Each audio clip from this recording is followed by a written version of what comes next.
Bom, então vamos lá. Seguindo então a sequência das 2 aulas de terça-feira, lembra que eu falei para vocês sobre a regulação do fluxo coronariano, né? Falei sobre a regulação de fluxo. O fluxo de enchimento coronário, ele é fundamentalmente diastólico, né? Entenderam isso? O sangue chega no músculo miocárdico, se entremeia, né? Perfunde o músculo. Essa perfusão se dá do epi para o subendocárdico, da artéria coronária para dentro do músculo, para o subendocárdio. Depois o coração entra em sístole, depois de repleto de sangue intracavitário e com as coronárias cheias, ele entra em sístole. E aí o deslocamento de sangue já é diferente, do sub para o epicárdio, e o efluxo venoso aumenta para poder limpar, para chegar mais sangue. Entenderam isso? Se a gente raciocinar logicamente, é como se aqui esvaziasse e aqui enchesse. Para poder o quê? Aqui vazio encher novamente. Então é um ciclo. E essa é a circulação coronariana. E esse fluxo, ele é regulado. Ele é regulado. Mas para que nós possamos entender como essa regulação acontece, é fundamental que nós conheçamos o quê? Os trajetos que o coração, que o sangue passa nesse fluxo diastólico. E quando um determinado líquido passa por dentro de um determinado tubo, vamos falar de forma grosseira, existe evidentemente para que ele se desloque uma resistência a esse deslocamento. Perfeito? Então, as resistências coronárias são facilmente entendíveis, R1, R2 e R3. R1 é o vaso de condutância, é a coronária epicárdica em si. R2 são as arteríolas pré-capilares, é o local de regulação metabólica para diminuir e aumentar o processo contrátil, para que você possa ter o quê? A permanência do sangue naquele local para que haja perfusão. Por isso há regulação metabólica. Porque se eu tiver uma resistência pré-músculo igualzinha do músculo, o sangue vai passar. Ele não vai perfundir. Para que ele perfunda, tem que haver o quê? Tem que haver um aumento da resistência, para que ele possa bater lá e, penetrar no tecido. É assim que acontece no rim, por exemplo. As arteríolas aferentes, aquela que chega, e a eferente, controlam o quê? A pressão intraglomerular, que é o que dá a taxa de filtração. Se você abrir a aferente e abrir a eferente, meu filho, o sangue vai passar e não vai filtrar. Entenderam? Perfeito? Então, o R2 é onde regula metabolicamente e o R3 é o quê? É a porção mais distal, os vasos mais finos, com menos de 100 micrômetros, impossíveis de serem observados, só microscopicamente. Esses sofrem o quê? Sofrem a resistência do processo contrátil muscular, do músculo que foi efetivamente perfundido. De tal sorte que, quando há essa compressão das arteríolas e dos capilares intramiocárdicos, eu aumento o efluxo venoso. Lembra desse coisa? Ó? Aqui, ó. Aqui no final da sístole, essa redistribuição do sub para o epi justamente aumenta o fluxo venoso por isso. É como se eu espremesse a microcirculação, aquilo que perfundiu, perfundiu. Aquilo que não perfundiu foi para micro e, eu comprimo para que volte. Volte para onde? Para dentro do átrio direito, se some ao sangue que está retornando ao coração através do retorno venoso e contribua para um novo ciclo cardíaco, inclusive para o enchimento diastólico coronariano. Fácil entender o porquê do ciclo coronário? Perfeito? Então essas são as resistências. A regulação depende de estímulos neurogênicos e de produtos vasoativos locais. Então o sistema nervoso simpático funciona? Funciona, atua. O sistema hormonal funciona? Funciona, atua. Com o quê? Com produção de substâncias vasodilatadoras e substâncias vasoconstrictoras. Vamos ver quais são essas substâncias. Vamos nessa. Esse é o quadro genérico que eu mostrei para vocês. Eu sempre mostro esse quadro aqui e toco nessa tecla porque isso sempre é perguntado em prova também. Com relação à acetilcolina. A acetilcolina tem resposta no endotélio? Tem resposta no endotélio? Tem. Em receptores muscarínicos vasculares, produzindo vasodilatação.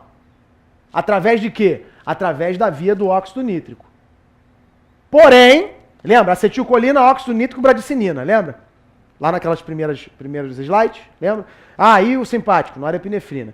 O que acontece aqui? A acetilcolina produz vasodilatação através da produção de óxido nítrico, que é um gás, que eu vou explicar depois como isso funciona, quando a gente falar de trabalho cardíaco, e produz vasodilatação coronária. Porém, quando eu tenho disfunção endotelial, quando eu tenho aterosclerose, que produz a disfunção do endotélio, e a disfunção do endotélio faz o quê? Faz com que aquele endotélio naquela porção ele seja anormal. Perfeito? Anormal. Quando existe uma anormalidade do endotélio, o ponto de anormalidade, ele não tem propriedade vasodilatadora. Muito pelo contrário, ele é vasoconstrictor. Vasoconstrictor por quê? Porque se eu olhar um elemento onde eu atuo com uma substância e ele vasodilata, e eu tenho um ponto desse elemento que tem um problema, naquele ele não vasodilata, concordam? Perfeito? Então, em relação ao que dilatou, ele está o quê? Vasoconstricto. Sacaram? Porra, mas não estou entendendo bem. Me dá um exemplo clínico. Eu digo a vocês que um paciente é portador de angina vasoespástica. Uma das suposições que existe, né, com algum fundamento, é de que esse paciente é um portador de disfunção endotelial e de hipercontratilidade. Esse é o conceito que a gente leva. Angina variante de Prismeta, angina vasoespástica, o cara tem disfunção endotelial, pode ter placa no local ou pode não ter visualmente placa. Mas naquele local o endotélio é doente. Aquele local o endotélio é doente. Então eu tenho um paciente, ele é fumante, jovem, muito adrenérgico, e ele tem essas queixas de dor no peito, e eu faço nele um diagnóstico ou uma suposição de uma angina vasoespástica. Pô, suspeita de disfunção endotelial. Perfeito? Vamos atestar isso. O que eu faço? Pego esse paciente, coloco ele na sala de hemodinâmica e injeto dentro da coronária acetilcolina. O que vai acontecer automaticamente? Como resposta fisiológica normal, a acetilcolina é um mediador de vasodilatação. Ele vai vasodilatar em todos os pontos. E aonde o endotélio é doente? Vai se manter constricto, vai fazer o que nós chamamos de o quê? Hipertonia, vasoconstricção. Então toda a coronária é dilatada e aquele ponto ali é constricto. Aquilo ali me diz o seguinte, me faz concluir de que aquele ponto tem disfunção endotelial. Posso não ter placa nenhuma, posso ter irregularidade parietal, nunca uma placa obstrutiva, isso já caiu em prova. Angina variante de Prismeta não tem placa obstrutiva. Placa pode ter, tem. Porque se eu estou dizendo que é disfunção endotelial, o endotélio não é normal. E a acetilcolina é um mediador que só atua em endotélio íntegro. Os senhores estão entendendo? A acetilcolina só atua em endotélio íntegro. Qual a ação, senhor? A ação é vasodilatação. E se o endotélio for doente? A ação é vasoconstricção ou incapacidade de dilatação. Entenderam qual é?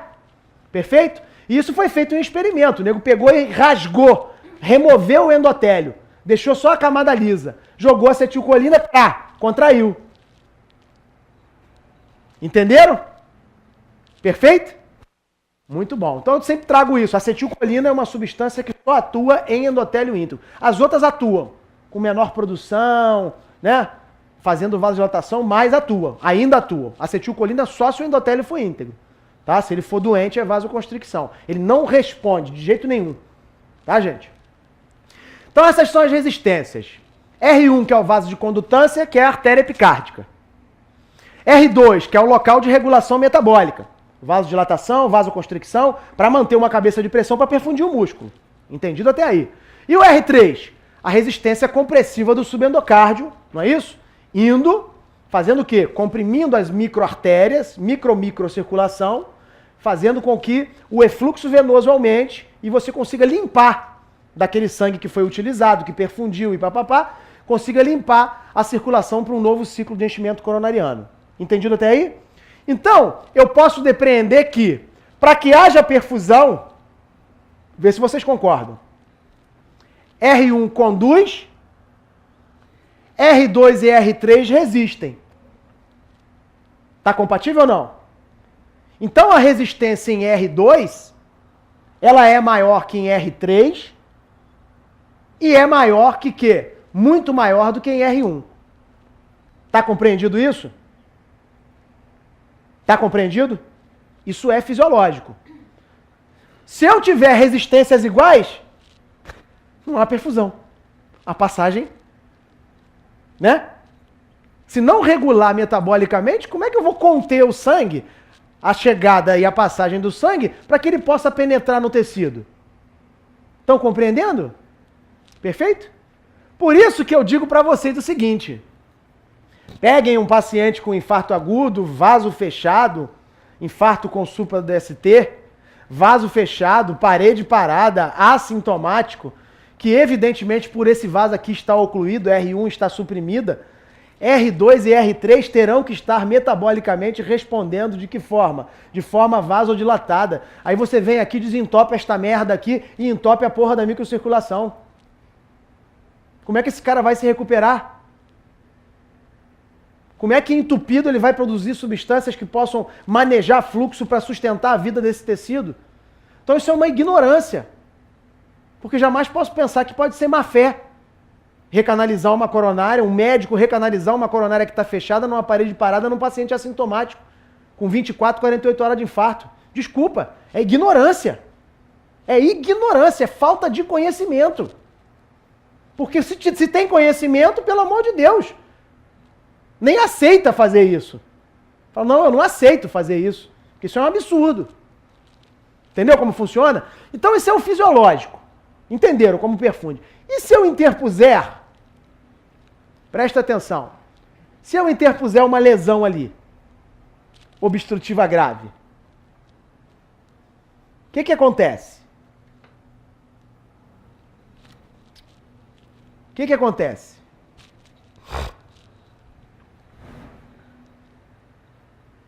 Se está chegando pouco sangue, perfeito? Está chegando pouco sangue. Alguém vai ter que comandar a manutenção, e isso se dá dentro de limites fisiológicos. Haja visto o fato de que eu tenho uma obstrução coronariana e o cara está andando, ele não sente dor. Mas caso eu bote ele para correr, ele sente dor. E se isso estiver numa mesa, numa esteira, ele tem uma alteração do segmento ST. Quer dizer, tem uma alteração de todo o complexo QRS. A gente avalia o ST porque ele é o mais sensível ao processo isquêmico. Então, quando chega nele, a gente para. Porque se você continuar, ele vai largar o QRS e vai parar. Ou ele vai entrar em arritmia cardíaca. Perfeito? Então, a gente analisa o ST porque ele é a região mais sensível do QRS ao processo de isquemia. Entendido? O que acontece quando eu tenho uma lesão grave no vaso de condutância? O que vai ter que acontecer de forma compensatória? Quando há doença. Olha lá, ó.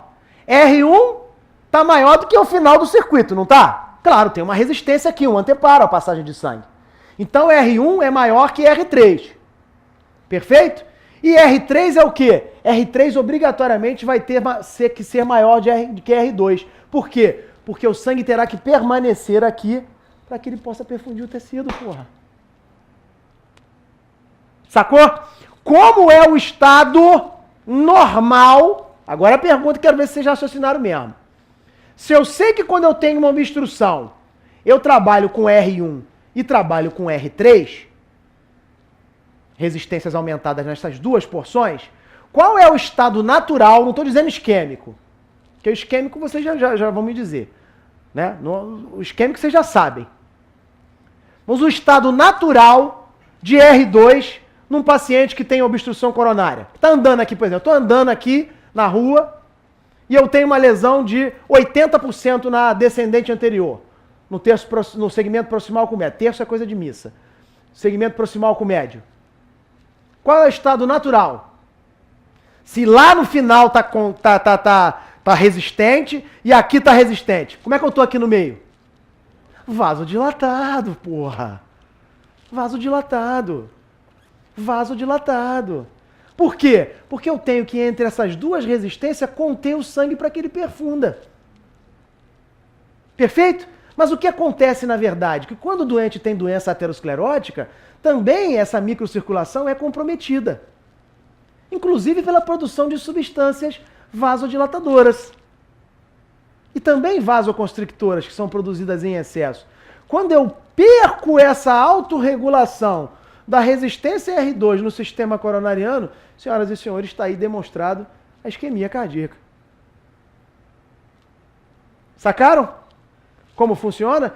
E eu tenho uma forma de mensurar a gravidade da resistência em R1, em lesões que não são... Quando a lesão é grave, eu já sei que é assim, ponto. Ali eu botei uma lesão bem grave. Mas e quando eu tenho lesões que não são lesões tão graves assim visualmente, mas esse paciente é portador de doença? Como é que eu poderia aferir isso? Então eu já saio da autorregulação coronariana, passo pela reserva de fluxo coronária, que é a capacidade de manutenção, é essa ação da R2, do tecido quando há uma obstrução, e chego na fração de fluxo que é mantida pela autorregulação coronariana. Um exame que os senhores conhecem com o nome de FFR. Perfeito? Então vejam, esses são os mediadores, fatores de modulação dependente de endotélio, que a gente já falou, acetilcolina, que usa o fator de relaxamento endotelial, que é o óxido nítrico, aumentando o GMP, o fator de hiperpolarização, ativado pela via da bradicinina e pela força de cisalhamento. Não esqueçam que isso é um conceito. Todas as vezes que eu aumento a velocidade de fluxo ou a pressão de fluxo dentro do endotélio, quando esse sangue passa ali com maior força, batendo nas paredes, ele cisalha, ele corta. E quando ele ativa esse processo, ele obrigatoriamente produz mais gás. Que gás é esse? O óxido nítrico. Então a força de cisalhamento é um dos parâmetros, é um dos fundamentos para a maior produção de óxido nítrico, para a vasodilatação coronariana. Ah, mas qual é a importância disso? A importância disso é a hipertensão arterial. É ou não é? Sabe quando? Quando eu digo para você que uma das lesões de órgão-alvo da hipertensão arterial é a doença aterosclerótica coronariana. É a doença vascular periférica. Qual é a etiologia disso? A primeira a se pensar é isso. Pressão e fluxo alto dentro de um vaso, cisalha, e cisalha, e cisalha, e em um determinado momento aquele endotélio o quê? Se fissura. E ao se fissurar, ele expõe quem? O subendotélio. Quem está no subendotélio? Os receptores de plaqueta, formação de trombo, oclusão do vaso. Ou não. Simplesmente a força de cisalhamento causando o quê? Agressões e cicatrizações manipulados por um distúrbio de LDL, de uma fração do colesterol oxidada, produzindo o ateroma. Essa é a fisiopatologia da formação da placa. Onde a força de cisalhamento é uma das etiologias, não apenas a única, mas uma das etiologias. Tem a força hidrodinâmica, que é a dicotomização de fluxo, que explica o seguinte: como é que eu faço uma coronariografia? O cara tem lesão somente na origem da descendente anterior. Todo o restante do vaso é normal. Porque provavelmente, acredita-se que pela teoria hidrodinâmica, a conformação anatômica da artéria, quando o fluxo ali é alto, se você soma isso a algum fator de risco como hipertensão, quando chega próximo daquele ponto, o fluxo dicotomiza e, na verdade, ele se turbilhona e rasga mais. E aí só mexe naquele ponto.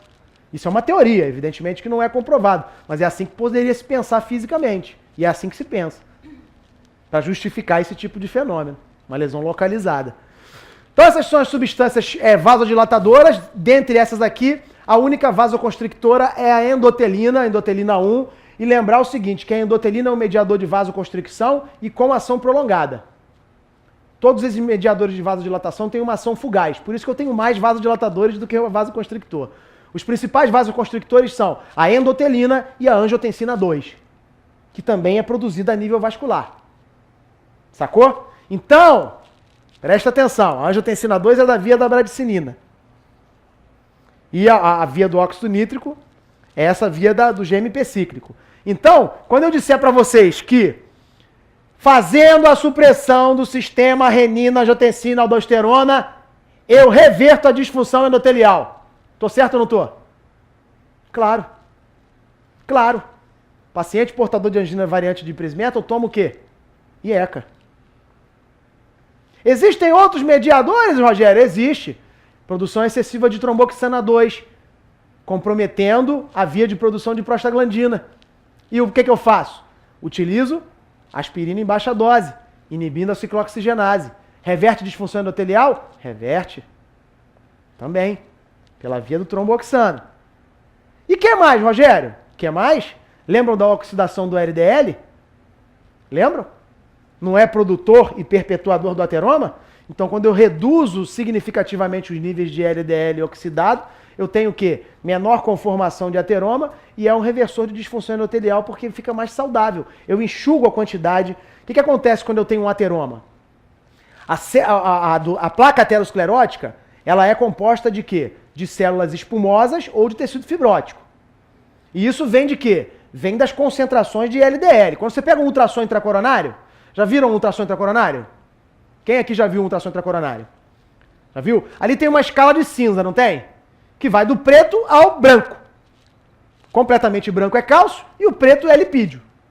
Assim que se interpreta em termos de tecido, na escala de cinza. O que eu tenho? Quando eu pego uma placa aterosclerótica, por exemplo, e eu chamo falo que essa placa tem uma carga de placa muito grande, o que eu observo é células da íntima entremeadas com diversos, múltiplos pontos pretos. Aqueles pontos pretos que predominam entre o cinza são, na verdade, lipídio. Certo? Tecido lipídico.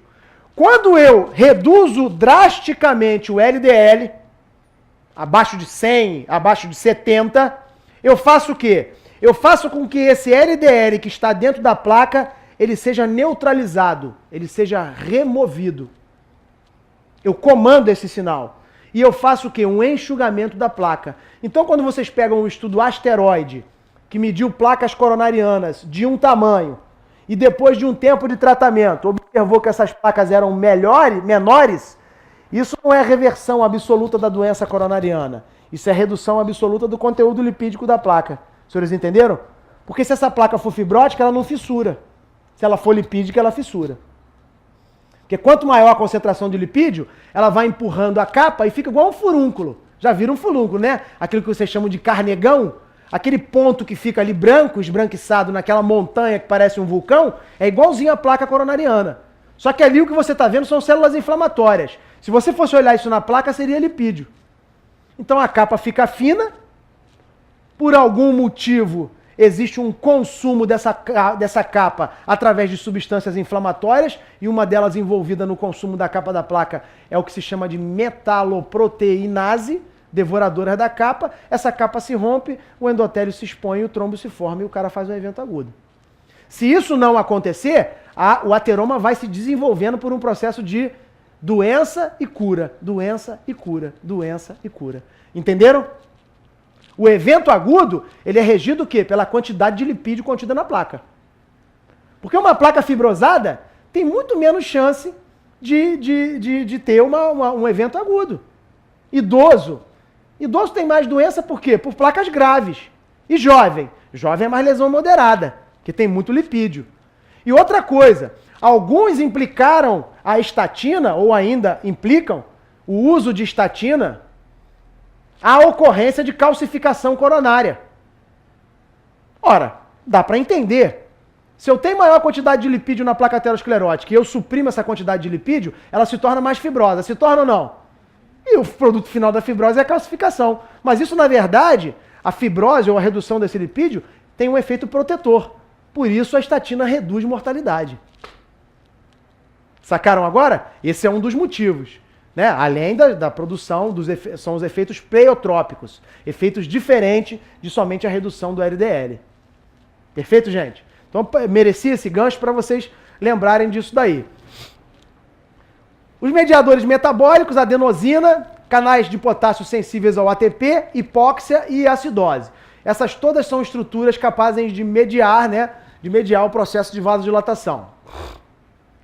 Vasodilatação farmacológica, nitroglicerina, bloqueador de canal de cálcio, adenosina e dipiridamol, que são, na verdade, o dipiridamol é adenosina-like, só que com tempo de ação maior. age em receptores A2, fazendo vasodilatação, receptores de adenosina, né? O dipiridamol, mais tempo. A adenosina mais fugaz, uma ação mais fugaz.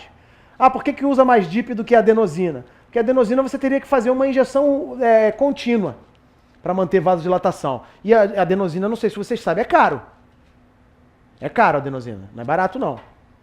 Perfeito? Por isso se usa mais dipiridamol como vasodilatador. E a papaverina, que foi o precursor das drogas vasodilatadoras utilizadas intracoronário, inibição da fosfodiesterase, diminuindo a concentração de cálcio e aumentando a vasodilatação. Tá? Entendido até aí os mediadores? Foi o que a gente falou naquela aula passada. Então vejam aqui. Lá em R1, ó, estresse de cisalhamento, nitrato, norepinefrina e receptores beta-2, que eu falei que tinha na coronária, e acetilcolina. Então acetilcolina e norepinefrina em beta-2, ações similares. Ações de vasodilatação de coronária. Positivo?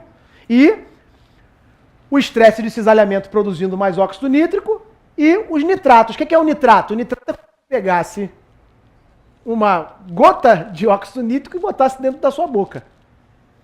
Na verdade, ao ser metabolizado o medicamento, ele produzirá o gás que irá se difundir. Não tem receptor nitrato.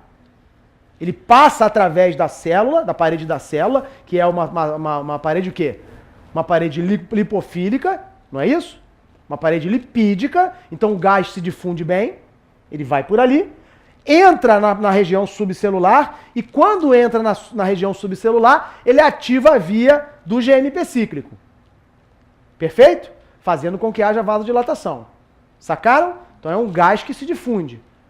E aí ele vai produzir um efeito através da ativação dessa via, da guanilatociclase, produzindo GMP cíclico, vasodilatação.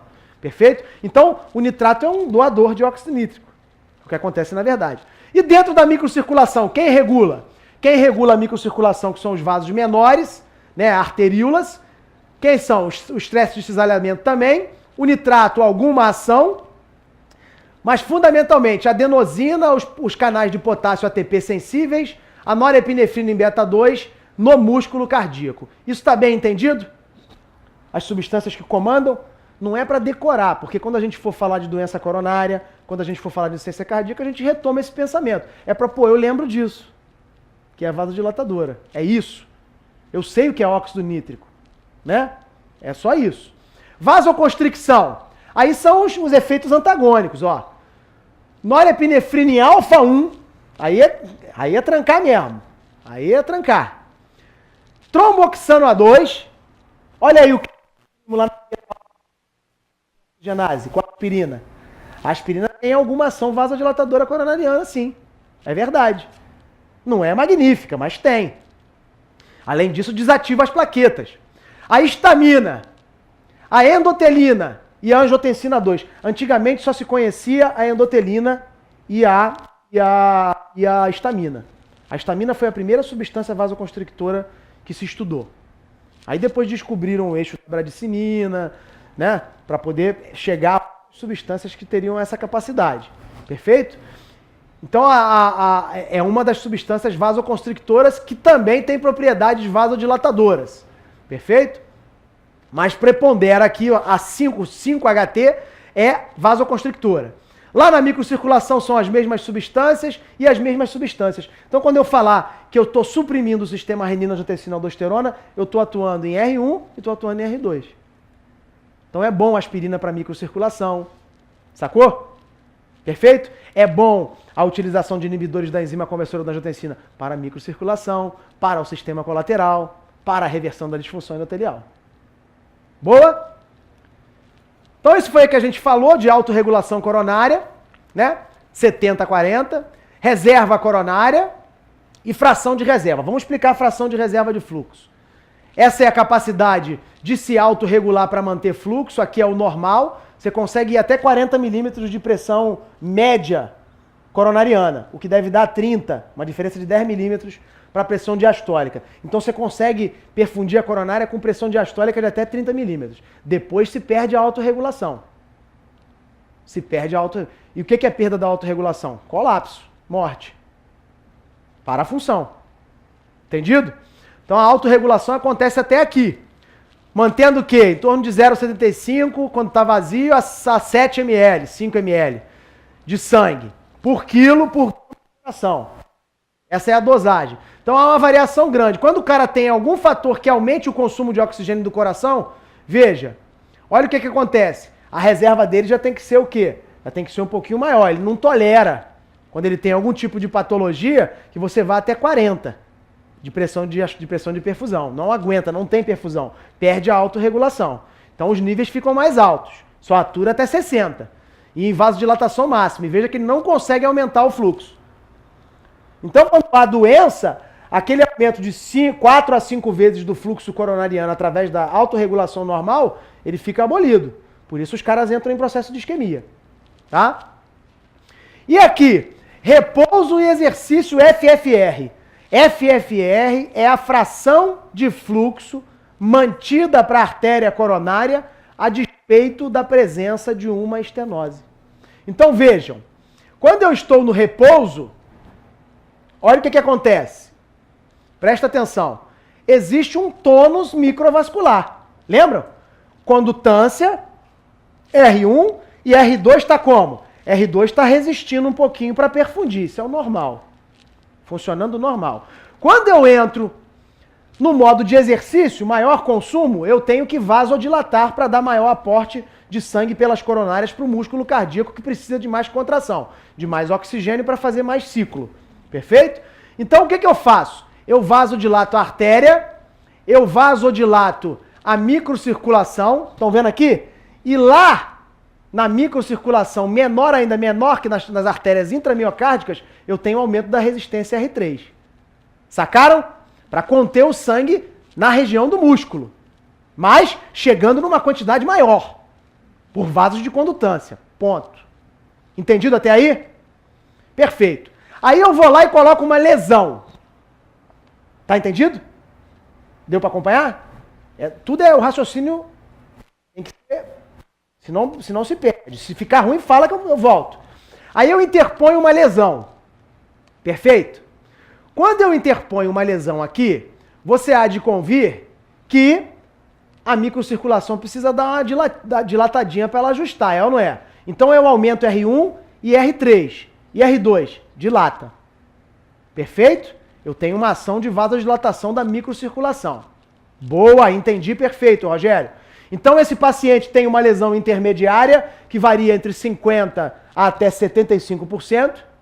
Isso é chamada lesão intermediária. Lesão moderada, entre 50% e 60%. Lesão intermediária, 50% a 75%. Não sei muito bem se isso causa isquemia. Perfeito? Não sei. Ah, mas o cara tem clínica, não sei o quê, Eu posso mensurar qual é a fração. Quanto de fluxo adentra a coronária, chega até o músculo cardíaco, a despeito de ter uma estenose.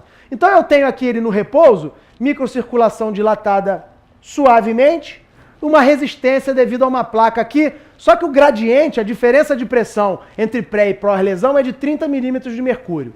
Isso não é suficiente para resistir o fluxo, para causar uma resistência de um impedimento de passagem por R1. Entendido até aí? 30 milímetros. O negócio começa a complicar quando passa de 50 milímetros. Perfeito? Quando passa de 50 milímetros, o cara já começa a ter restrição ao fluxo. Aí o que eu faço? Eu parto do seguinte princípio. A microcirculação não está dilatada? Eu vou potencializar o efeito da vasodilatação endógena. Eu vou fazer o quê? Eu vou induzir vasodilatação da microcirculação utilizando um mediador que pode ser utilizado farmacologicamente, é a adenosina. A A2 atuando na microcirculação. Não quero saber do vaso de resistência, porque não adianta, porra. Eu não quero vasodilatar a coronária, a epicárdica. Eu quero atuar na microcirculação. Por quê? Porque, vejam, a obstrução não é fixa.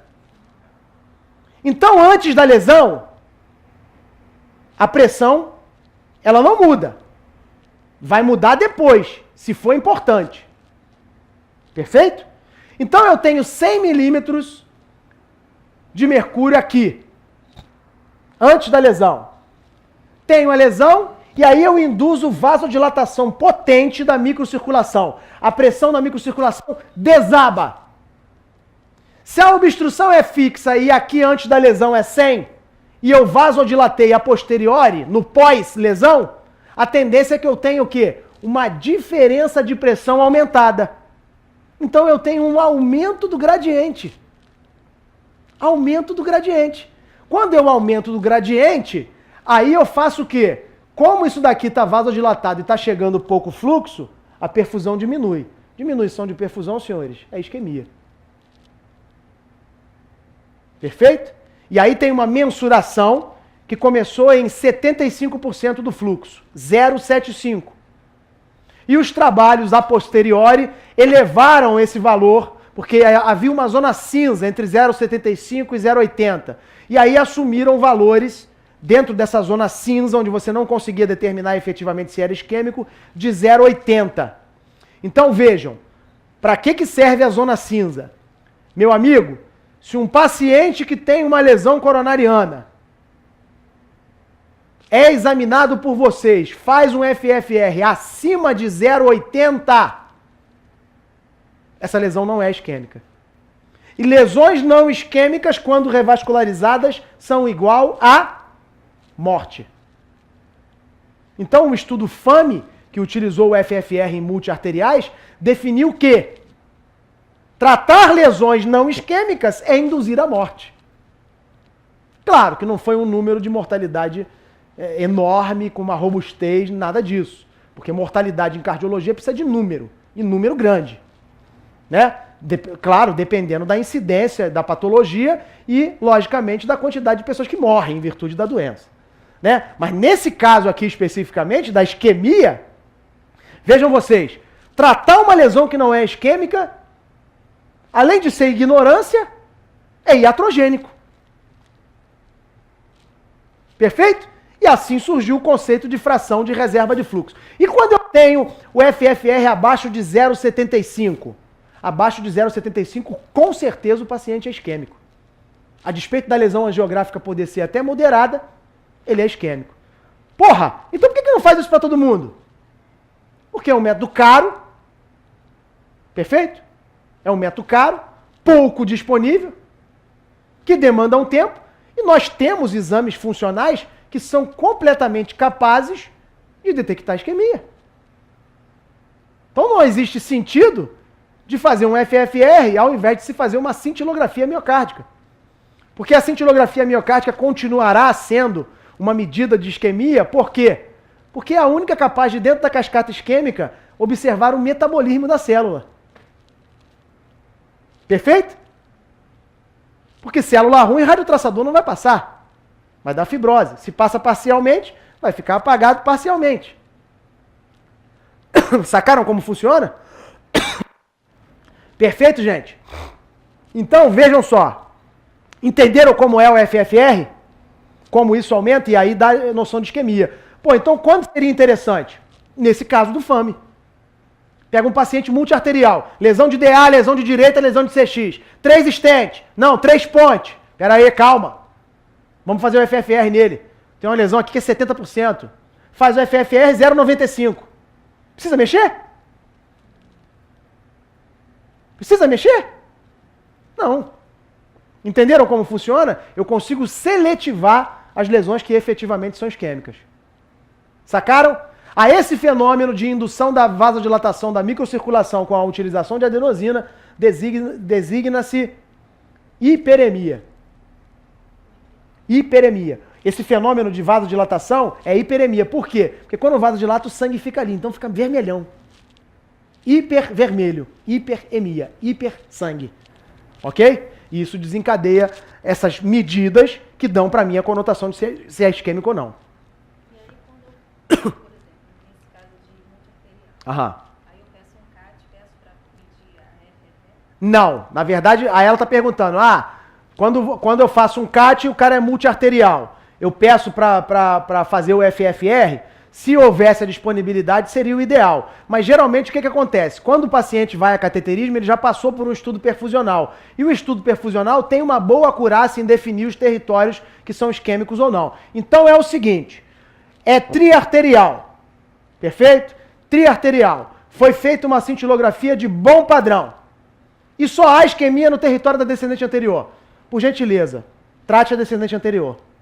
Daqui a 1, 2 meses, faço nova cintilo, não tem isquemia. É vida que segue, meu amigo. Entenderam? O FFR não suprime a utilização da cintilografia. Ele é simplesmente um método de demonstração funcional.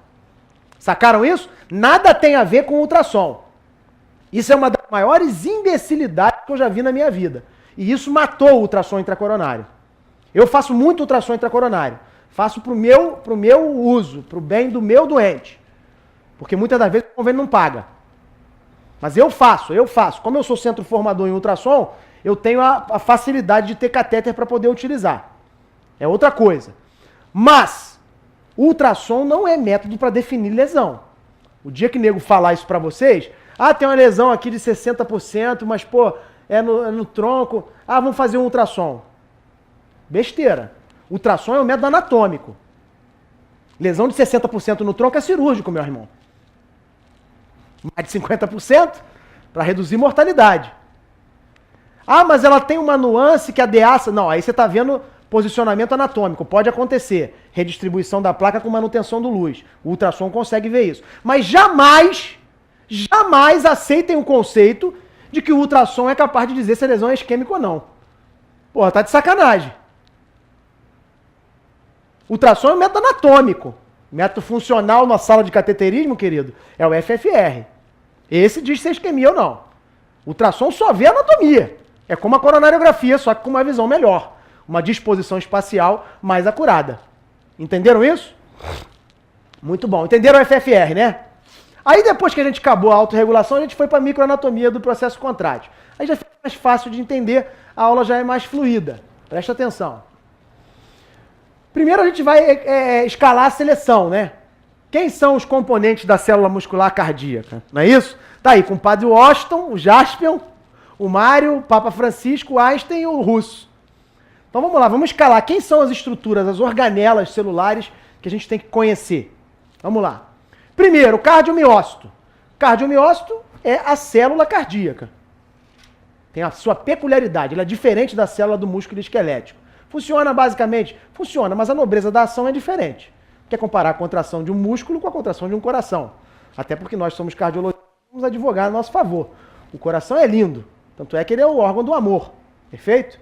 O órgão da racionalidade é o cérebro. Nem sempre, às vezes é o pinto, mas na grande maioria das vezes é o cérebro, né? Mas isso pode acontecer. O do amor é o coração. É lindo, né? Por que o coração é o amor? Porque lá na Grécia Antiga, mais de 2000 anos antes de Jesus Cristo pisar na Terra, Aristóteles, quando falava do coração, falava, o coração. Foi um dos primeiros a descrever o coração. Descrevia por exame semiológico, porque não podia abrir. Se abrisse, o nego te matava. Né? Te considerava um necrófilo, se você abrisse. Então o cara tinha, o negócio pulsa, leva ar. Porra, imagina se a aorta... Porque antigamente, o que acontecia? Os gregos achavam que, na verdade, o que circulava dentro dos vasos, né, daquilo que se chegava ou se saía ao coração, era o pneumos. O que é o pneumos? Era ar. Por isso que quando a gente vê Deus grego, tem sempre um vento antes, já viram? Anuncia a chegada do Deus, aí tem um vento, aí vem aquela porra com a capa. Era assim, por causa do pneuma. É verdade mesmo. É verdade. Achava isso.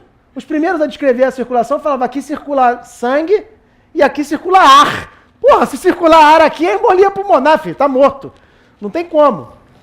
Mas é assim que funciona. Então o órgão o coração é o órgão do amor, né? Porque surgiu, o amor. Olha que beleza, o amor de Aristóteles, né? Que é o amor por outra pessoa, que é a filia, é querer, né? Diferente do amor de Platão. O que é o amor de Platão? O amor de Platão é amor platônico. O amor platônico, professor, eu te amo. Não sei como é esse negócio de amo, né? Mas, né? Amor de Platão é amor de desejo. E desejo você só tem por aquilo que você não tem. O amor de Aristóteles é o amor da convivência. Se você permanece casado com uma pessoa há 30 anos, isso é o amor de Aristóteles. E muitas das vezes passa por o amor de Jesus Cristo, que é o amor pelo outro. Você quer ver a felicidade do outro. Mas começa com o amor platônico, que é desejo. Mas depois o desejo, né? A gente tem que usar ferramentas para que o desejo permaneça. Senão ele vai embora mesmo. Porque você só deseja quando que você não tem. A partir do momento que você tem, você não deseja mais. Entram outros segmentos de amar, né? Respeito, companheirismo, porra, eu era fudido, me ajudou. É isso que assim que funciona. Aí vem a racionalidade. Amor, eu te amo. Como assim você me ama? Que tipo de amor você está falando? Ah, não, amor de Jesus Cristo. Pô, é teu irmão, já não quer mais nada contigo. Quer o teu bem. Mas é diferente. Não, eu te amo como Platão, como Aristóteles e como Jesus. É assim. Esse é o amor completo. Vamos lá. Os cardiomiócitos são as células musculares cardíacas e contêm o quê? As proteínas contráteis. Quais sejam as proteínas contráteis? O filamento grosso, que é a miosina, o fino, que é a actina, o modulador, que é o elástico regulador, que é a titina, que é a vagabunda de primeira categoria, titina, a tropomiosina e a troponina. Essas aqui são proteínas regulatórias. A troponina e a tropomiosina são regulatórias. Regulatória de quê? De inibição e de contração. Perfeito? Então vamos ver. Alguma dúvida com relação a essa estrutura? Não, né? Ultraestrutura não. Além disso, a junção desses cardiomiócitos sedimentados por tecido conjuntivo dá origem a uma fibra, que no coração é chamada de miofibrila. Perfeito? O sarcolema é a membrana celular, o citosol é o citoplasma, o interior da célula, os túbulos T são invaginações, quer dizer, são penetrações entre as células do sarcolema, ou seja, da parede, da membrana da célula cardíaca, que proporcionam o quê? Proporcionam a passagem do estímulo elétrico de uma célula para outra. Então, peraí, como é que o estímulo elétrico passa de uma célula para outra? Como é que uma célula estimula a outra? Através dos túbulos T, mais fundamentalmente, através das junções de membrana, que são os chamados desmossomas. Isso são estruturas celulares lá da biologia. Mas o importante para a gente aqui são os túbulos T, que é onde o estímulo caminha mais rápido. Então, bate numa, vai na outra, e vai em sequência. Perfeito? Então a estimulação é em cadeia. Ok? O núcleo, que na célula cardíaca eu já expliquei para vocês por que é pequeno, né? Porque é um órgão pós-mitogênico, não tem tanta função de multiplicação celular, é mais transcrição de sinal, então mais RNA mensageiro do que propriamente o DNA. O DNA já vem com a carga genética. É o seguinte, vai ser assim o coração. Perfeito? Já vem definido. As mitocôndrias, que são a fonte de energia major, são as usinas de geração de energia. Então eu tenho muita mitocôndria, porque eu preciso gerar muita energia. O retículo sarcoplasmático, que é a substância mais nobre e mais importante. Por quê?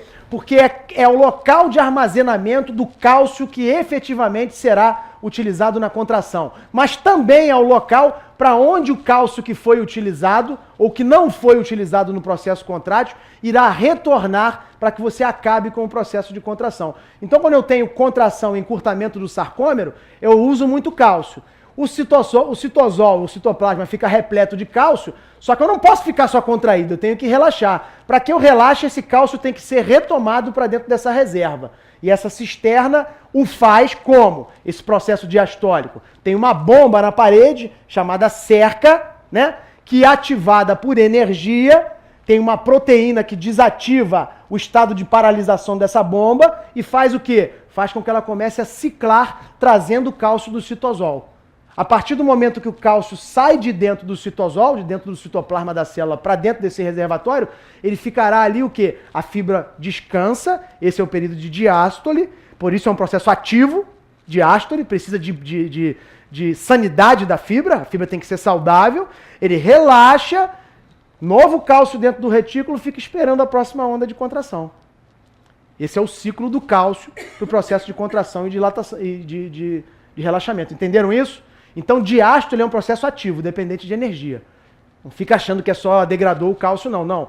O cálcio sai, é utilizado no processo contrátil. As pontes cruzadas vão lá, pá, a cabeça da miosina desloca os filamentos de actina e isso faz um movimento de cremalheira. Só que não pode só ser um movimento de encurtamento. Como é que relaxa? Para relaxar, esse cálcio tem que ser recaptado. Perfeito? Entendido isso? Os canais de Raynaud são os canais de passagem do cálcio quando há o processo contrátil. E o controle de abertura e fechamento é o que vai dizer o que sai e o que permanece dentro do retículo. Entendido? Perfeito?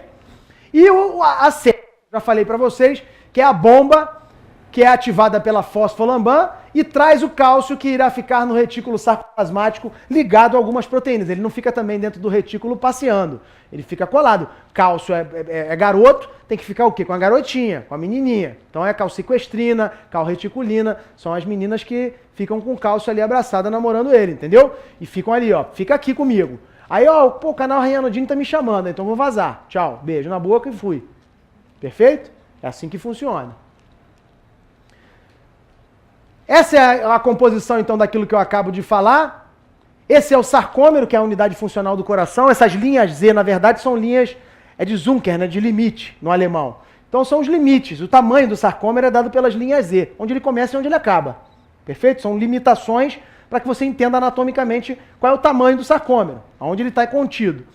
Actina, o filamento fino, e miosina, o filamento grosso. Potencial de estiramento do sarcômero, de 2,1 a 1,5. O que isso quer dizer? Quer dizer que quando eu tenho um estiramento muito grande do sarcômero, o meu potencial de contração acaba ficando reduzido. E nisso a gente vai falar hoje quando falar sobre lei de Frank-Starling. Perfeito? Vamos lá. Então é isso que acontece na titina. A titina mantém a miosina posicionada centralmente no sarcômero. Então ela tem uma função de estrutura da composição da célula, das proteínas contráteis. E além disso, ela funciona como um elástico. Um elástico. É a mais longa proteína miofibrilar de musculatura. Mantém o sarcômero alinhado, né? A miosina no meio, a actina em cima e embaixo, prestem atenção, e ela é capaz de se distender. Quanto maior a capacidade de... Vê se essa frase está errada. Quanto maior a capacidade de estiramento da titina, dessa proteína miofibrilar longa, maior será o desenvolvimento da força contrátil a posteriori. Tá certo ou não tá? Tá certo ou não tá? Tá. Então a titina funciona como se fosse um elástico. Mantendo o sarcômero o quê? Móvel. Potencializando o movimento de cremalheira. Entenderam isso? É nobre isso, não é? Dá vontade de chorar ou não dá? Fala a verdade. Você trazendo pro lado do sentimento. Hein? Não te lembra alguém? Fala a verdade. Alguém que você perdeu, que foi importante. Isso é emoção de aprender. Não é isso? Dá alegria, pô. Então olha aqui, olha como é que ela fica, ó. Olha aqui, ó. Presta atenção. Actina e miosina, estão vendo? E tem ela aqui, ó, retraída. Retraída. Quando você tem o processo de contração, o que acontece? Quando você prepara o processo de contração, o que ela vai fazendo? Ela vai estirando, estirando, estirando, estirando. E quando ela encolhe, ela potencializa o efeito, fazendo com que você tenha uma performance ainda melhor. Então ela é uma proteína o quê? Reguladora de maximização o quê? Do tamanho do sarcômero e de potencial de contração. Sacaram? Não é de estimulação da contração. É de aumento de performance contrátil. Coisa lá de cima. Não é coisa feita pelo homem. Perfeito? Então quando você estira, ó, a restauração da força faz com que potencialize o movimento de encurtamento do sarcômero. Sacaram isso? Isso também já caiu em prova. Caiu tanto a titina quanto a importância da titina. É a maior proteína miofibrilar com essa capacidade de limitação do estiramento do sarcômero para que se mantenha a resposta normal e a potencialização do processo contrátil. Tá, gente? As fibras musculares, o estímulo elétrico, como eu falei para vocês, passam de uma célula para outra, passa de uma célula para outra. As células cardíacas excitáveis, quais sejam? As células marca-passo, que são o nó sinoatrial e o nó AV. Depois, os tecidos especializados, que são o tecido de Purkinje, o músculo atrial e o ventricular. Quando chega ao músculo atrial e o ventricular ter que estimular o coração, o senhor está morrendo. Porque quem tem o comando é o nó sinusal. Se o nó sinusal falha, quem assume o comando é o nó AV. Se o nó AV perde o comando, quem assume são as fibras de Purkinje. Imagina a fibra de Purkinje gerando potencial automático. Gera um aqui, depois gera outro lá em Madureira, depois já não tem como, concorda? Então o comando é sinusal e nó atrioventricular. Quando tem o comando do nó atrioventricular, você perde o quê? Perde a contração atrial, a onda P some do eletrocardiograma e você tem um ritmo chamado de ritmo de junção. Quem comanda é o nó atrioventricular. Perfeito? E como comanda isso? Vejam lá. O processo contrátil. Mesma coisa, calabresazinha, pizzazinha, pede para cortar a francesa, tomando um chopp gelado. Ah, porra, o potencial de ação chega na... Chega da onde? Da onde que chega o potencial de ação? Aí um cara que já tomou 3 ou 4 chopinhos, do cérebro, porra. É um imbecil perfeito. Não tem noção do que está falando, coitadinho. Da onde vem o potencial de ação? Da onde vem o potencial de ação? Da onde vem a energia suficiente para que uma célula fale? Vamos entrar. Que os canais de sódio se abram, e que com isso os canais de cálcio também se abram, e aí se movimente os íons para que haja processo contrátil. Da onde vem isso? Vem do seguinte, presta atenção. Modificações bioquímicas, trânsito iônico iniciado pelo potencial de ação, acoplamento, excitação e interação actina-miosina. O que acontece? Biologia. Célula. Conhece? Então, prazer, célula. Lado de fora, sódio. Lado de dentro, potássio. Mesma quantidade? Não. Se houvesse a mesma quantidade, ninguém se mexeria para lugar nenhum. Perfeito? A partir do momento que eu tenho uma grande concentração de sódio fora, uma concentração de sódio menor dentro, e íons de potássio, doidos para sair. Estão de saco cheio de ficar ali dentro. O que acontece? A tentativa de entrada e a força para sair gera energia. Energia! É a mesma coisa que eu tivesse aqui, nessa porta, algumas pessoas me contendo aqui e eu tentando abrir a porta. Isso gera o quê? Energia. Gera força. Gera calor. Gera eletricidade. Se eu continuar, eu vou ficar todo suado. Não é isso? E essa geração de energia altera o potencial, gera eletricidade, é isso mesmo. Centelhas. Como se centelhasse, é isso mesmo. Como se estivesse produzindo fogo. E isso produz um potencial energético. Essa energia, essa eletricidade produzida por essa célula, esses movimentos, essa tentativa de movimento iônico só de potássio, é o que a gente conhece como voltagem, ou seja, potencial transmembrana. Entendido? Gerando energia. E o que acontece? Vejam, não precisa gerar tanta energia assim. Observem os senhores que eu não estou na escala de 0. Eu estou na escala de menos 90. Eu estou na escala em células automáticas de menos 60. Basta que eu tenha uma faísca para que a célula se despolarize. Para que os canais se tornem sensíveis a esse estímulo energético. Então o que acontece? Nas células marca-passo, que precisam se autoexcitar, o potencial transmembrana é de menos 90. Então ele é... Vamos ver se vocês conseguem entender. Ele é menos negativo do que o potencial de ação da célula cardíaca. Consegue me entender? Ele é menos negativo. Entendido? Ao invés de ser menos 90, ele é menos 60. De tal sorte que a capacidade das células automáticas ela é atingida com um nível de energia menor. Sacaram? Sacaram isso? Então a despolarização da célula, pelo chamado potencial de ação, que agora os senhores já sabem como que se gera, é de menos 60. Para que ele possa, com menor gasto, com menor nível de energia, se despolarizar. Então, menos 60. E as células de condução, as células da musculatura lisa? É um potencial de ação de quê? De contração. De contração e que tem que se espalhar por todo o coração. Então, ele é um potencial de ação mais rápido. Mais rápido, maior, mais contido, né? mais amplo. Portanto, ele tem o quê? Ele precisa de uma geração de energia maior. Então, menos 90 milivolts. Entendeu? Então, ele é mais negativo. Sacaram isso? Mais negativo. E isso dá, graficamente, uma diferença absurda. Olha só. Então aqui, é célula de comando. Aqui é célula de condução. Aqui é célula de comando. Aqui é célula de função. Sacaram? Célula de comando, célula de função. Então o potencial de ação da célula muscular cardíaca, ele é rápido. E o potencial de ação das células marca-passo? Ele é lento. Perfeito? Porque ele precisa manter o quê? A ritmicidade, senhores. Por isso ele não é chamado de célula de marca-passo. Tum, tum, tum, tum, tum. Não é isso? Perfeito? Então, olha só, esse é o movimento iônico, essas são as estruturas envolvidas. O potencial de ação, esse é de quem? Da célula muscular cardíaca. Olha o que acontece. Canal de sódio se abre, em virtude daquela alteração do potencial transmembrana, atingir menos 90. Pá, canal abre. Entra sódio. Opa, tá entrando muita gente. Oh, desativa. Ih, caramba, entrou cálcio junto.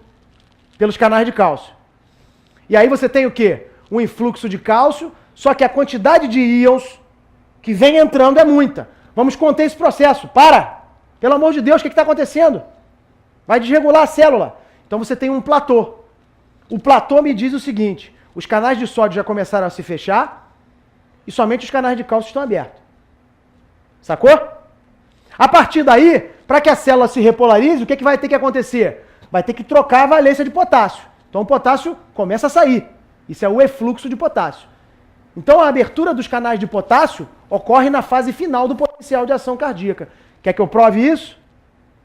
Amildarona. Já ouviram falar de amildarona? O que a amildarona faz? Ela atua nos canais de potássio. Perfeito? Fazendo com que você tenha o quê? Um prolongamento do potencial de ação cardíaco. Por isso que a gente diz que a amildarona pode prolongar o complexo QRS, pode prolongar o intervalo QT e por conta disso pode dar torsade. É mais frequente do que o sotalol? Não, não é mais frequente do que o sotalol. Mas pode. Entenderam? Todas as drogas que aumentam o potencial de ação podem dar torsade. Porque mexe justamente no ciclo do potássio, de repolarização. Perfeito? E o cara pode entrar num ciclo de, torção, né? Torção de ponte. Perfeito? Torção de pontas, né? Entendido? O potencial de ação cardíaco ele é bem diferente. Olha só. Esse é o potencial de ação da célula marca-passo, que se autodespolariza. Então, como ela funciona? Tem canais que são chamados canais funny.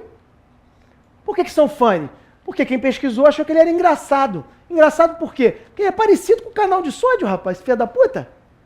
Olha que merda. Parece com o canal de sódio, rapaz. E tá onde? Tá na porção inicial do potencial de ação da célula marca-passo. Então, vejam os senhores.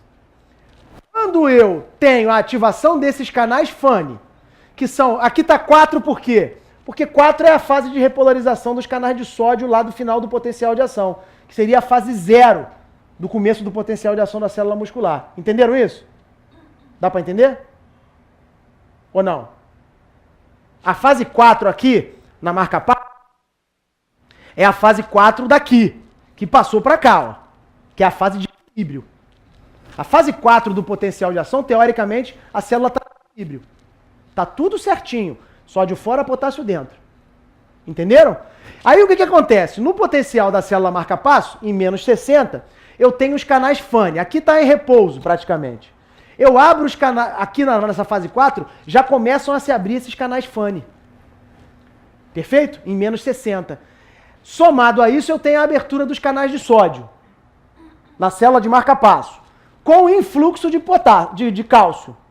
Entrou o sódio e cálcio, deu o pico, estimulou eletricamente, o que acontece? Começa a quedar rapidamente. Mas como é esse potencial?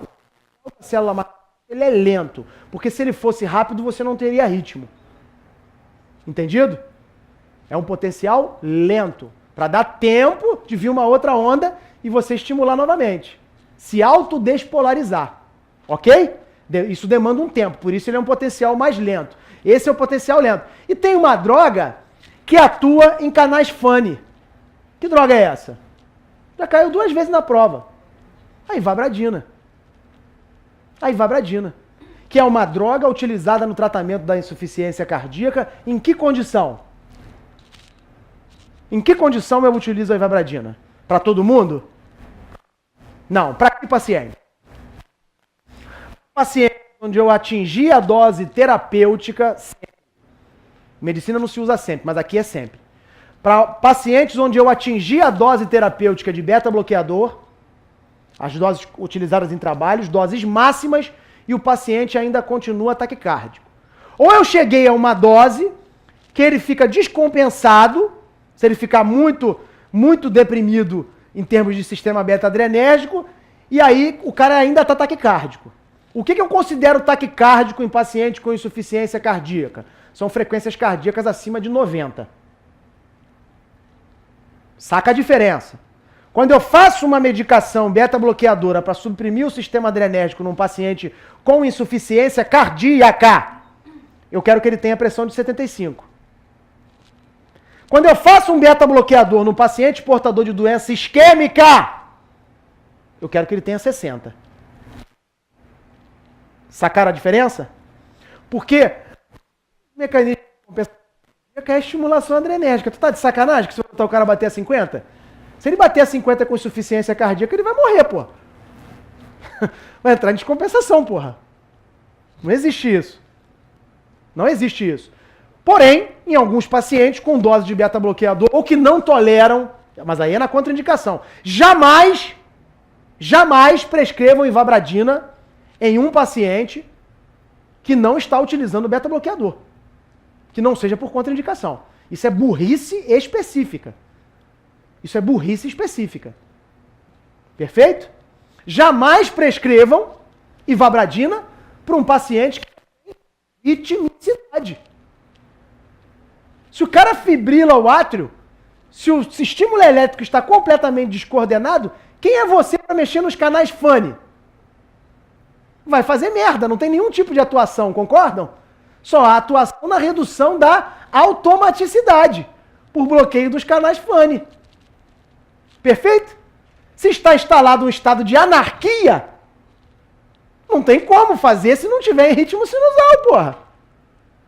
Então, contraindicado pacientes que não estão em ritmo sinusal. Eu preciso da integridade do marca-passo, comandando. Então, o que acontece? Quando eu faço a ivabradina associada ao beta-bloqueador, eu tenho uma potencialização desse efeito de menor frequência de disparo e menor frequência cardíaca. Aí, às vezes, eu consigo controlar a frequência. Perfeito? Entenderam a ação da ivabradina? Jamais ela sozinha. É burrice. É burrice. Porque o principal mecanismo é o adrenérgico.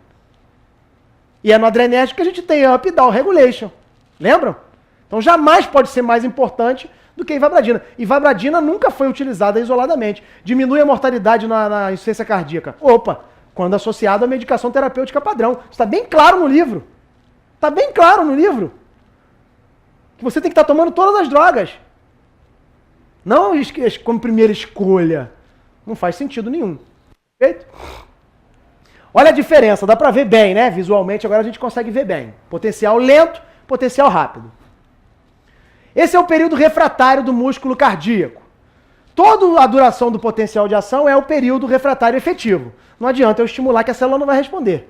Aí isso se dá o nome de período refratário total, perfeito?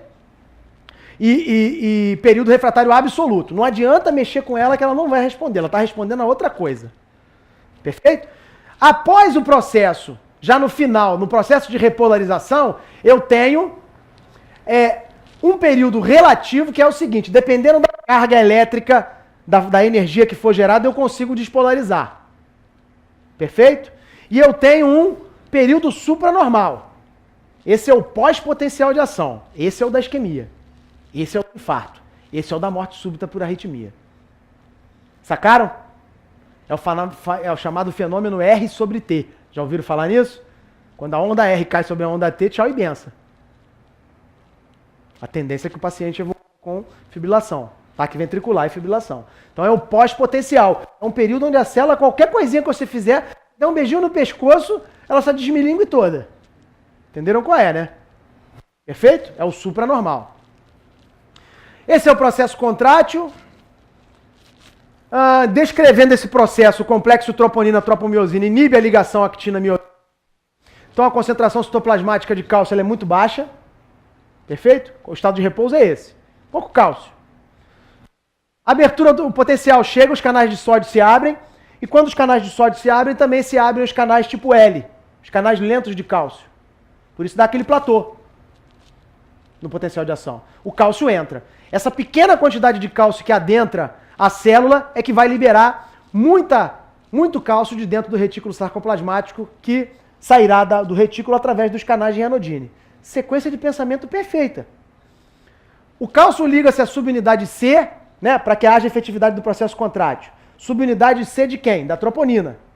C é de cálcio, I é de inibição. Perfeito? E T é de tropomiosina. Positivo? Se liga à unidade C, modifica a conformação desse complexo troponina-tropomiosina e ele sai do furinho da actina. O complexo troponina-tropomiosina, que é o que inibe a miosina de botar a cabeça na actina, ele sai dali. Aí o que acontece? A miosina consegue acoplar na actina. A partir do momento que ela acopla na actina, através da produção de energia, de gasto energético, de liberação de ATP, ela faz uma flexão. E ao fazer essa flexão, ela encurta a fibra. Esse é o famoso movimento de cremalheira, igual lá do portão eletrônico, tá vendo? Encaixa em um, encaixa em outro, os dentinhos vão encaixando e vai trazendo. Depois que o cálcio é recaptado, isso vai se afrouxando. Isso retorna ao estado de equilíbrio, ao estado normal. Perfeito isso? Então, se encurta, assim que se encurta o sarcômero, aqui ele relaxado. Bem visualizado? O relaxamento da fibra muscular depende da reabsorção do cálcio para o retículo e isso se dá através da cerca, que é ativada por quem? Pela fosfolamban. Ok? Fosfolamban é uma proteína que deixa a cerca inativa para ela não captar o cálcio. Senão você imagina, você vai ficar só captando cálcio, quando o cálcio entrasse em pequena quantidade, ela ia botar para dentro do retículo, não ia estimular ela. Na verdade, ela é estimulada quando você já teve o processo contrátil. Perfeito? É uma bomba de recuperação de cálcio. E é ativada pela fosfolamban. Isso é o processo de dilatação, de diástole, né? Na verdade, ó, o cálcio entra através da estimulação, se dá através do sistema adrenérgico do AMP cíclico, aumentando a concentração de cálcio, ou o cálcio entrando diretamente por esses canais de cálcio que a gente falou lá, esse canal lento de cálcio, ele também não entra sozinho, porque não anda sozinho, parece viadinho, tem medo de escuro. Então o cálcio vem com quem? Com uma fosfatase e com uma proteína, que é a calmodulina. Então quando fala calmodulina, eu falo que eu sei quem é. É uma que tem um negocinho lá com cálcio e traz ele para dentro da célula. É isso mesmo. Auxilia no aumento da concentração de cálcio, que a outra via do AMP cíclico faz. É isso mesmo, eu conheço ela. Complexo cálcio-calmodulina. Entenderam qual é? Perfeito? Os demais sinalizadores cardíacos. O colinérgico e do óxido nítrico. As substâncias vasoconstrictoras, como nós falamos, né? Endotelina e angiotensina 2. Espécies reativas de oxigênio, que são os peróxidos. Quando a fibra é doente, ela pode produzir alguns radicais livres, que podem ainda mais deprimir a sua função. E as citocinas. Então, isso aqui tudo pode ainda, a despeito de tudo aquilo que a gente estudou hoje, produzir alterações. E eu queria me prender justamente aqui nas citocinas. O que são citocinas? São substâncias inflamatórias liberadas a nível de onde? Aonde são liberadas? São proteínas do sistema imunológico. Interleucina, citocina, marcadores inflamatórios são produzidos a nível hepático. Tá? Só para vocês não esquecerem. Perfeito? Fator amiloide, fator de necrose tumoral, interleucinas, substâncias que atuam como anti-inflamatórios, inclusive. O que acontece? Quando você tem a expressão aumentada de fator de necrose tumoral, alfa, e você tem a expressão aumentada de processo inflamatório, você há de convir que a fibra está doente, tá ou não está? Então, quando você tem insuficiência cardíaca, você tem fator de necrose tumoral, você tem substâncias inflamatórias circulantes o tempo todo. O tempo todo. Quando você tem aterosclerose, você tem fator de necrose tumoral e interleucina do processo inflamatório de cicatrização e doença o tempo todo. O tempo todo. O que eu quero dizer com isso? Senhoras e senhores, eu quero dizer com isso que tanto insuficiência cardíaca quanto doença aterosclerótica apresentam um processo iminentemente progressivo. A doença não para. A não ser que nós atuemos antinormalmente, a doença não para. Para que serve essa informação? Poderíamos já passar para o próximo tópico. Para que ele está falando isso? Porque quando vocês forem falar com um paciente de vocês que seja portador de doença coronariana, vocês têm que dizer o seguinte, que a supressão dos fatores de risco para a doença coronariana são capazes de frenar o processo de doença, mas jamais de revertê-lo ou curá-lo. Porque senão o paciente faz uma angioplastia e acha que está curado. Faz uma cirurgia cardíaca e acha que está curado. O tratamento através de angioplastia ou de cirurgia é simplesmente o tratamento das consequências da aterosclerose. A aterosclerose ele tem e terá o resto da vida. Pode morrer de caganeira, de diarreia, de dengue, hemorrágica, se ele cumprir aquilo que for falado. Eu posso parar a doença? Posso. Parar que eu digo estabilizar? Posso. Curar? Não posso ainda. Infelizmente. O que eu trato é as consequências. É isso que eu faço como hemodinamicista. E o cirurgião como... E vocês como clínicos principalmente. Aqueles que são clínicos. Perfeito?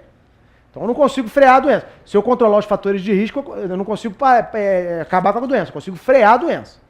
Ela fica estável, se desenvolve, vai demorar mais tempo a se desenvolver. Não é isso? É como tratar diabetes. Trato diabetes. Não adianta. Vai ter nefroesclerose diabética e vai ter retinopatia diabética. Pode não ser nessa vida. Se você controlar direitinho a glicemia. Mas que vai ter, vai ter. Vocês concordam com isso? Não é isso? Que vai ter doença coronariana, vai ter.